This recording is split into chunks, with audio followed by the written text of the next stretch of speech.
You are now tuned in to the 411 for your fantasy football with your host, Autumn Wind Williams. What's going on, everybody? This is Autumn Wind Williams, and you're now watching the 411 for your fantasy football on this Christmas Day. I hope you enjoyed it and won some money in DFS. If you took my advice earlier with the Irv Smith Jr., she came through. Chat BB, I'm sorry about that. He gave us a goose egg. But if you played Kyler Murray in the captain spot, you more than likely walked away very happy. 6 touchdowns, man. Unbelievable. I didn't get to see all of it. I heard it in the background while I was cooking. You know, after being on a very long Zoom chat with my family, and it was enjoyable too. You know, not being able to see him with this whole COVID-19 thing going on. We just did things the best way we can. Unwrapped gift exchange presents on Zoom, and it was cool. Hopefully you guys enjoyed your Christmas as well with your families and stayed safe at the same time. But moving on, this video is for tomorrow's slate, day after Christmas. We got NFL football games, that's right. And I'm going to provide you my picks for my main slate on DraftKings, Yahoo, and FanDuel. If you want to play those guys that I have, go ahead. If you got other suggestions, comment below and let me know what you have in mind for your lineups. And don't forget to like, subscribe, comment. Well, I already said comment. Click the bell icon, and you can dislike the video too. I don't get mad. You want to hate? I don't lose no sleep. But moving on to my quarterback for this Saturday slate, I have Kyler Murray. It's like a no-brainer to me. Going against San Francisco 49ers.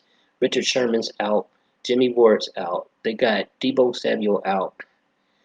Raheem Mostert out. And I think it's one more. I'm not sure. And they got Beathard as a quarterback. Or Beathard, or however you say his name. Arizona Cardinals is going to stomp San Francisco. It's just going to be unbelievable to watch this game.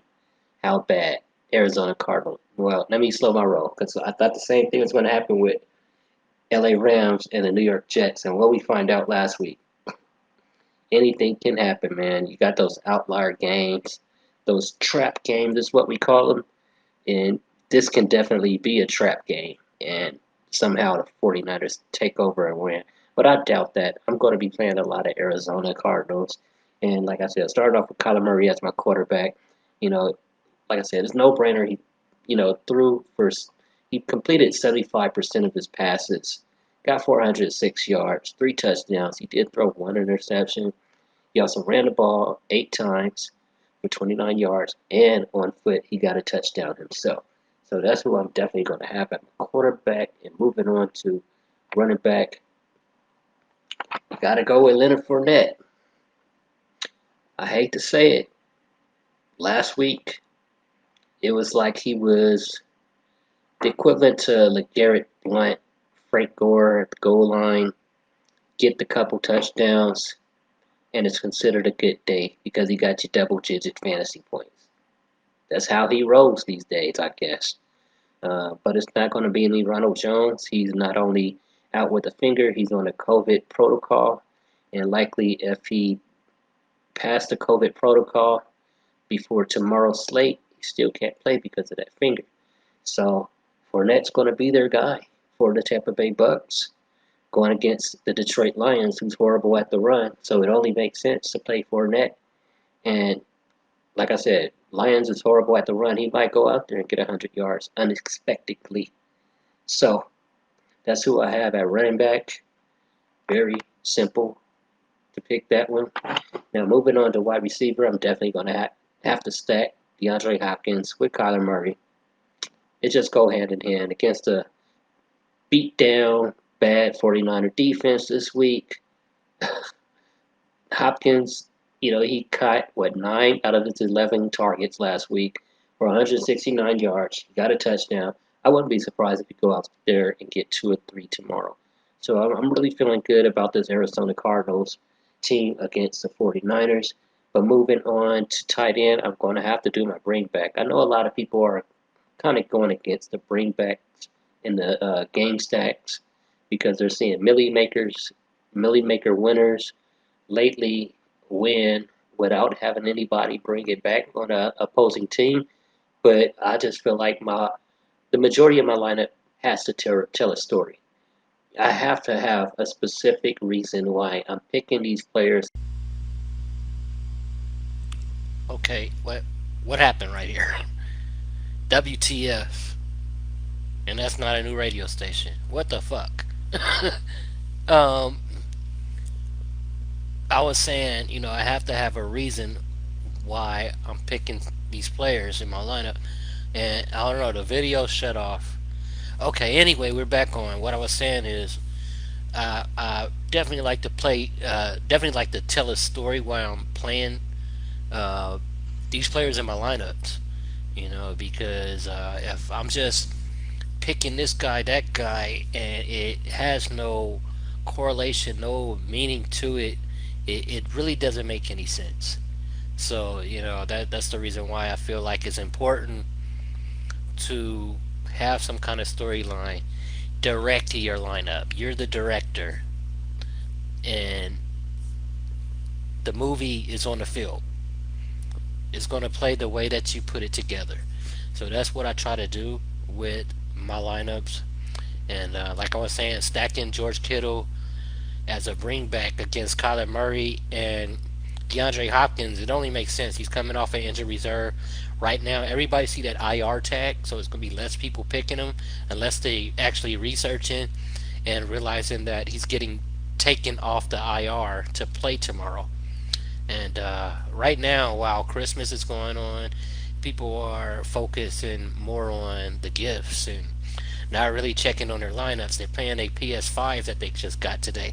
So it's a little sneaky play to me to try to go ahead at tight end with George Kittle. And also like how guys scrounge for very cheap tight ends a lot on slates, I notice. And I like to have the tight end part of my correlation, whether it's stacking with my quarterback or playing the tight end from the opposing team. So that's another reason why I'm playing George Kittle. Last but not least, we have the Tampa Bay Bucks defense against the Detroit Lions. Matthew Stafford has not been his best. He's been suffering injuries. I remember reading a report last week while I was building lineups that he's having a hard time, I guess, catching his breath, or he got weakness and somehow he fought for it to play last week. I thought he was completely doubtful.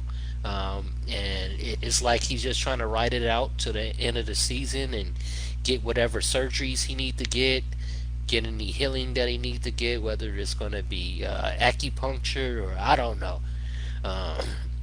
One of those hybrid chambers, hydro chamber, I forgot what you call them. But he's going to need something, man, because Matthew Stafford just got broken down this year. So I'm going to definitely play against him and play the Tampa Bay Buccaneers and stack them with my running back, Leonard Fournette. So that's what I have for you guys for Week 16 Saturday slate. Slate got broken up all into pieces. Friday, Saturday, Sunday, Monday. But that means we got 4 days of football, right? More things to do, more lineups to build, more money to win. Can't be mad about that, right? Well, anyway, that's what I have for you guys. Hopefully you build a great lineup that can help you win some cash. Just don't win more than me. Please let me win more than you as my Christmas gift from you for helping you build lineups all season. And I will be making more videos on the off season and in the postseason too. So make sure you click that bell icon so you know the next times that I'm making the videos, and you won't be caught in the dark what I said, what I didn't say, what I like, what I don't like, and just for something for you to watch while we are in these four walls, locked up due to COVID. It's just something to do, man. Something to do. And that's one thing, good thing about DFS. It kind of takes our mind off of things that's going on in the outside world and on the news.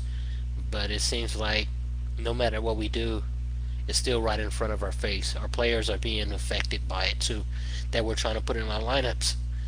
But hopefully I helped you in some kind of way during this season to kind of take COVID off your mind a little bit, even though I mentioned it a lot too, because I want you guys to be safe. But yeah, click the like, dislike, subscribe, comment below, bell icon. I'll holla at you tomorrow for the Sunday main slate. But until then, I'm out. Peace and stay blessed.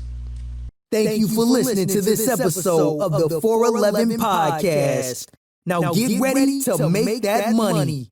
And don't forget to follow us on Twitter at the 411 DFS.